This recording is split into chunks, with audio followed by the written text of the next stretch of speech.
Et si je te disais que les femmes ne choisissent pas le plus beau, ni le plus riche, ni même le plus attentionné? Ce qui les attire vraiment est caché, inscrit dans un langage silencieux que la plupart des hommes ne voient même pas. Machiavel ne parlait pas d'amour, mais il comprenait le pouvoir, la perception et le jeu invisible du désir.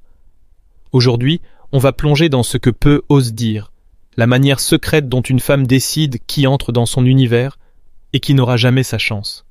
Les femmes ne choisissent pas comme les hommes. Tandis que beaucoup croient qu'il suffit d'être séduisant, accompli ou galant, la réalité est bien plus subtile, presque instinctive. Le choix féminin se fait sur un plan inconscient, émotionnel, parfois même animal. Il ne s'agit pas de ce que tu dis, mais de ce que tu dégages. Pas de ce que tu possèdes, mais de la façon dont tu occupes l'espace. Machiavel écrivait « La fortune est femme, et si tu veux la dominer, il faut la conquérir avec audace. » Cette phrase s'applique au jeu moderne de l'amour. Car la fortune, ce n'est pas que le destin. C'est aussi l'énergie féminine, imprévisible, subtile, intuitive. Alors, comment une femme choisit-elle vraiment? Elle ressent si elle peut se relâcher près de toi sans se perdre, et ça change tout. Elle ne cherche pas un homme parfait. Elle cherche un homme qui, énergétiquement, l'autorise à déposer les armes, non pas pour la contrôler, mais pour qu'elle puisse enfin respirer. Nous vivons à une époque où beaucoup de femmes ont dû devenir leurs propres protecteurs. Elles sont fortes, autonomes, résilientes. Mais cela ne veut pas dire qu'elles ne rêvent pas de se détendre dans leur énergie féminine. Simplement, elles ne le feront qu'en présence d'un homme qui incarne une forme de stabilité émotionnelle. Et c'est là que la plupart échouent. Ils confondent douceur avec faiblesse, calme avec passivité. Ils pensent qu'être gentil suffit, alors que ce qu'elles cherchent vraiment, c'est une force tranquille. Pas celle qui s'impose, mais celle qui rassure. Imagine cette scène, il y a du chaos, du stress, des tensions. Tu ne cries pas, tu ne fuis pas, tu restes, tu respires, tu analyses et tu agis avec sang-froid. Cette posture dit à son système nerveux, avec lui, je suis en sécurité. Tu ne le dis pas, tu l'incarnes. C'est ça, le premier filtre. Avant même qu'elle se demande si tu es son type, avant de penser à l'attirance ou à la compatibilité, elle observe, sans même s'en rendre compte, si elle peut cesser de tout contrôler en ta présence. Lâcher prise pour une femme, c'est énorme. Cela signifie qu'elle n'a plus à diriger la relation émotionnelle, qu'elle peut se reposer sur toi, que tu tiens l'espace, que tu imposes le rythme, que tu es l'axe, pas le décor. Beaucoup parlent de masculinité en évoquant les muscles, la voix grave, la richesse. Mais tout cela n'est qu'une façade. La véritable énergie masculine, celle qui attire profondément, c'est la capacité à rester ancré dans l'incertitude, à incarner le calme dans la tempête. Comme le disait Machiavel, le pouvoir ne se demande pas, il se dégage. Et ici, un principe fondamental. Attention n'est pas attraction, et attraction n'est pas sélection. Une femme peut t'écouter sans te désirer. Elle peut être attirée, sans jamais te choisir. Le choix se produit quand son instinct dit « avec lui, oui ». Et quand cela arrive-t-il? Quand tu n'as rien à prouver? Quand tu n'es pas en quête de validation? Quand tu es aligné avec toi-même, avec ta mission, avec ton énergie? Alors, sa logique s'éteint. Il ne reste que le ressenti, son corps, son intuition. C'est ce que Machiavel appellerait une victoire tactique, gagner sans combattre. L'homme qui se presse de tout dévoiler, de convaincre, de séduire, perd en puissance. L'homme qui se connaît et accepte la perte devient magnétique, car il n'est pas en train de négocier avec sa valeur. Il l'impose par sa simple présence. En résumé, la première règle secrète pour être choisi par une femme ne réside pas dans ce que tu fais, mais dans la manière dont tu le fais, sans perdre ta souveraineté émotionnelle. Le calme, la direction, le leadership intérieur ne se montrent pas, ils se ressentent. Et elle ressent tout, avant même que tu ouvres la bouche. Il y a une vérité inconfortable. Ce qui attire le plus n'est pas toujours ce qui est visible, mais ce qui est contenu. Nous vivons à une époque de surexposition. Tout le monde parle, poste, raconte, mais le désir, lui, se nourrit de mystères, d'ambiguïté, de tensions non résolues. Et c'est souvent là que l'homme échoue. Il se livre trop vite. Il dit tout, il montre tout, par peur de ne pas être assez. Mais ce besoin de tout révéler tue le désir, parce que le désir a besoin d'espace pour respirer. Le mystère n'est pas une stratégie de manipulation. C'est une compréhension subtile. Le désir féminin a besoin de mériter, de découvrir, de conquérir des parties de toi que peu ont vues. Alors, ne te vends pas. Laisse-la te deviner. Ne sois pas le produit criard.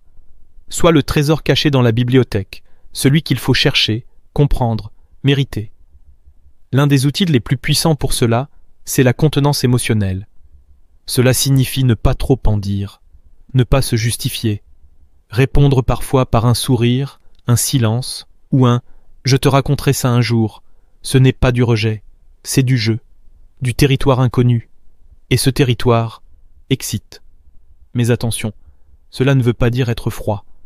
Tu peux être chaleureux, présent, drôle, sans pour autant être un livre ouvert. Donner un accès sélectif, c'est une forme de pouvoir silencieux. C'est maîtriser la perception sans jamais avoir l'air de la contrôler. Un homme qui se montre entièrement dès le départ ne perd pas seulement son mystère, il perd sa valeur, car il émet une énergie de besoin.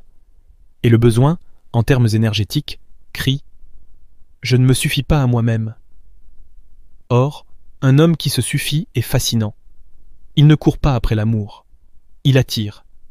Pense aux figures les plus captivantes du cinéma, de la littérature ou de l'histoire. Ce ne sont pas ceux qui parlent le plus, mais ceux qui laissent deviner un monde intérieur riche, complexe, indompté, ceux dont on sent qu'on n'a pas encore tout découvert. Le désir féminin a besoin de cette impression. Il m'échappe un peu. Il n'est pas tout à fait à moi. Chaque jour, il y a encore quelque chose à apprendre. Une part de mystère qui empêche l'ennui. Et ici, on comprend pourquoi la séduction n'est pas une course. Ce n'est pas une conquête rapide. C'est une lente montée. Comme le disait Machiavel, le pouvoir le plus efficace est celui qu'on ne remarque pas. Alors, si tu veux qu'elle te choisisse, ne te donne pas en entier au premier acte. Laisse des traces, des silences, des non-dits, car ce n'est pas l'excès d'information qui crée l'envie. C'est l'art de ce que tu tais. Et voici une vérité brutale. Parfois, il ne suffit pas d'être objectivement meilleur qu'un autre homme. Si cet autre bénéficie de plus de validation sociale, il part avec un avantage. Dans l'esprit féminin, le risque émotionnel diminue face à la preuve sociale. Ce n'est pas de la manipulation, c'est de la biologie. Les femmes ont évolué pour rechercher des signes de stabilité, de puissance, de leadership. Dans un monde saturé de paroles, ce que les autres disent de toi pèse plus lourd que ce que tu dis de toi-même. Alors comment créer cette preuve sociale authentique? En te concentrant sur ta mission. Ta mission est ta plus grande source de puissance. Ne place jamais une femme au centre de ton univers. Construis quelque chose qui te rende digne de respect. Le respect est une conséquence, jamais un objectif direct. Entoure-toi de personnes de valeur. Si tu passes ton temps avec des gens médiocres, ta valeur perçue chute. Mais si tu gravites autour de gens qui t'inspirent, qui grandissent, qui t'élèvent, ton aura change. Ton image aussi. Sois visible, mais avec discernement. Tu n'as pas besoin d'exposer chaque détail de ta vie. Mais ce que tu laisses paraître doit être cohérent avec l'homme que tu es en train de bâtir. Ne cours pas après la validation féminine. L'homme validé par plusieurs femmes, sans chercher à plaire à aucune, projette une forme de puissance. Celle de celui qui choisit, non de celui qui mendie d'être choisi. Et là, le jeu change. Tu ne luttes plus pour capter l'attention. Tu deviens le repère contre lequel les autres seront mesurés. C'est ça, la stratégie véritable. Ne pas entrer en guerre, mais créer un royaume que d'autres veulent rejoindre. En résumé, si tu veux qu'une femme te choisisse sans effort, assure-toi que le monde l'ait déjà fait. Que ta vie parle pour toi. Que ton objectif soit palpable. Que ton environnement reflète ton identité. Et son instinct fera le reste. Une des erreurs les plus fréquentes chez les hommes aujourd'hui, c'est de laisser une femme diriger le champ émotionnel de la relation. Et lorsqu'elle prend cette place, elle perd le respect. Elle peut encore t'aimer, t'admirer, mais si tu ne mènes pas la danse émotionnelle, elle ne te suit pas, elle te traîne. Machiavel avait compris une chose fondamentale sur le leadership. Celui qui ne sait pas se gouverner lui-même ne pourra jamais gouverner les autres. En amour, cela signifie que si tu ne sais pas gérer tes émotions, elle ne te suivra jamais en confiance. Et c'est là que le pouvoir change de main. Les femmes sont émotionnellement intenses, non par faiblesse, mais par perception fine. Elles lisent les signes, les silences, les nuances. Elles ressentent au-delà des mots. Et quand elles perçoivent qu'un homme est emporté par ses émotions comme une feuille au vent, quelque chose se brise en elles. elles ne l'analysent pas, elles le ressentent. Et quand elles le ressentent, elles ne peuvent plus s'abandonner à lui. Alors, que veut dire diriger émotionnellement? Ce n'est pas contrôler. Ce n'est pas manipuler. C'est être l'axe stable dans la tempête. Imagine une tension, une crise, une dispute. L'homme ordinaire s'excuse trop vite, veut apaiser pour se sentir mieux, cherche à éteindre le feu avant d'en comprendre la cause. Il réagit. Il fuit l'inconfort. Mais l'homme qui dirige émotionnellement reste debout, présent, ancré. Il ne fuit pas l'intensité. Il l'accueille.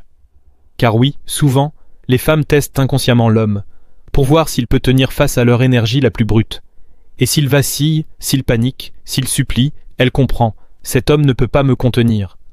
Machiavel dirait qu'un prince ne peut se permettre d'être perçu comme faible, sinon le peuple cesse de le suivre. En amour, c'est pareil.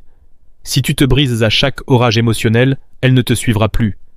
Diriger émotionnellement, ce n'est pas être froid. C'est être imperturbable. C'est imposer une direction émotionnelle par ta simple présence. Quand tu entres dans une pièce et que ton énergie diffuse calme et clarté, elle s'apaise. Quand tu n'as pas besoin de son approbation, mais que tu restes fidèle à tes valeurs, elle sent qu'elle peut s'abandonner. Quand tu ne réagis pas à ces tempêtes, mais que tu les traverses avec dignité, elle comprend qu'elle peut enfin se reposer dans ton énergie. Et ce repos, c'est ce que tant de femmes cherchent aujourd'hui. Elles ne veulent pas dominer. Elles n'ont juste trouvé personne à suivre. Voici la vérité. Elle ne te le dira pas. Elle ne te dira jamais « dirige-moi émotionnellement ». Elle testera, elle provoquera, elle poussera les limites. Et là, tu as deux options. Tu réagis et tu perds ton pouvoir, ou tu tiens bon et tu deviens l'homme qu'elle respecte profondément. Et voici une vérité brutale. Parfois, peu importe que tu sois objectivement meilleur qu'un autre homme. Si cet autre bénéficie d'une validation sociale plus forte, il a l'avantage. Car dans l'esprit féminin, le risque émotionnel diminue lorsqu'il y a une preuve sociale. Ce n'est pas de la manipulation, c'est de la biologie. Les femmes ont évolué pour rechercher des signes de stabilité, de pouvoir, de leadership. Et dans un monde où les mots sont de trop, les signaux que les autres envoient à ton sujet comptent plus que ce que tu dis de toi-même. Alors, comment bâtir cette preuve sociale authentique? Concentre-toi sur ta mission. Ta mission est ta plus grande source de pouvoir. Ne mets pas une femme au centre de ton monde. Consacre-toi à bâtir quelque chose qui te rende respectable. Le respect vient en conséquence. Entoure-toi de personnes de valeur. Si tu t'entoures de gens médiocres, ta perception baisse. Mais si tu es entouré de personnes qui t'inspirent, qui évoluent, qui te challengent, ta valeur perçue grimpe automatiquement. Sois visible, mais sélectif. Tu n'as pas besoin de raconter tout ce que tu fais. Il suffit que ce qui est visible de toi soit cohérent avec l'homme que tu es en train de construire. Ne cherche pas la validation féminine. L'homme qui est validé par de nombreuses femmes, mais ne cherche à plaire à aucune, projette du pouvoir, car il montre que c'est lui qui choisit, et non celui qui supplie d'être choisi. À ce stade, le jeu change. Tu ne te bats plus avec d'autres hommes pour attirer l'attention. Tu deviens la référence à laquelle les autres seront comparés. Et ça, d'un point de vue machiavélique, c'est la vraie stratégie, créer une position où tu n'as plus besoin de lutter, mais où les autres se battent pour entrer dans ton univers. En résumé, si tu veux qu'une femme te choisisse sans effort, assure-toi que d'autres l'ont déjà fait avant elle. Que ta vie parle pour toi, que ton but soit visible, que ton entourage reflète qui tu es. Et quand elle verra ça, son instinct fera le reste. L'une des erreurs les plus fréquentes que les hommes commettent aujourd'hui est de laisser une femme diriger le champ émotionnel de la relation. Et quand cela arrive, elle perd le respect. Elle peut encore t'aimer, peut-être même t'admirer sur certains aspects, mais si tu ne donnes pas le rythme émotionnel, elle ne te suit pas, elle te tire.